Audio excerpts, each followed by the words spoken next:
to work with us, to work with the National Cereals and Produce Board in opening additional centers where we can make these fertilizers available.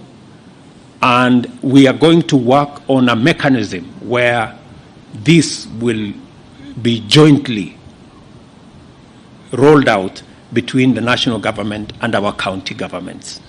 And we can agree on how the last mile can be worked out. My suggestion would be the county governments provide the space and the stores, and as a national government, we will work with them in making sure that there is personnel which can be shared between the county and the national government to make sure those stores run efficiently and serve the farmers as best as we all want. As we prepare for a bumper harvest, thanks to a successful collaboration between the Almighty God who has given us rain, the government of Kenya who has delivered fertilizer, and our very hard-working farmers who has done the most. I also take this opportunity to convey more good news to our farmers. We are now implementing a national initiative to acquire 100 dryers, which will be distributed strategically to various NCPB depots nationwide, with the aim of serving maize farmers as well as cereal farmers at subsidized and highly affordable rates. I know, for example, that farmers have been spending anywhere between about 60 shillings per 90 kilogram bag of maize and thereabout. We are proposing that this year, Government of Kenya is going to meet half the bill for drying. Again,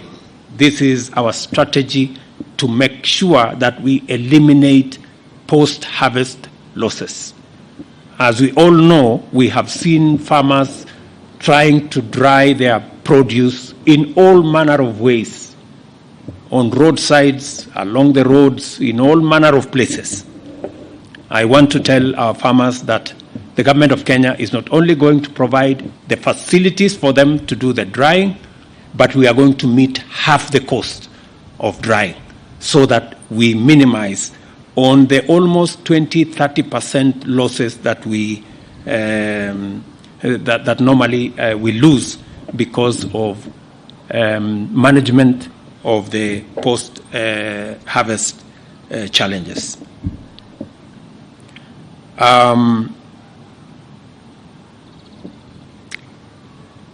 We are also doing this because the weathermen are telling us that there might be some El Nino rains further down the road, and we want to make sure that the El Nino rains do not disrupt our production. Just as we have maximized farmers' comfort by eliminating middlemen, brokers, conmen, and intermediaries in the distribution of inputs through ICT, we are also maximizing farmer returns from their produce by likewise removing brokers, middlemen, and others, as well as other perennial marketing challenges related to cereals and pulses. To this end, we shall implement the Warehouse Receipt System Act of 2019, which has never been implemented, which establishes a structured and well-regulated trading system for agricultural commodities. This system creates an ecosystem with opportunities for the private sector and National Cereals and Produce Board to provide a trading platform that links buyers and sellers and facilitates access to credit by agricultural producers.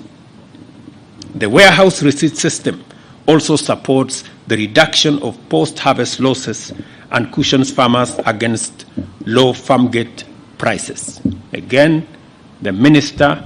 has clarity on how he's going to work with the private sector to make sure that we make the capacities within National Cereals and Produce Board and other government entities available the private sector to work with us to make sure that we eliminate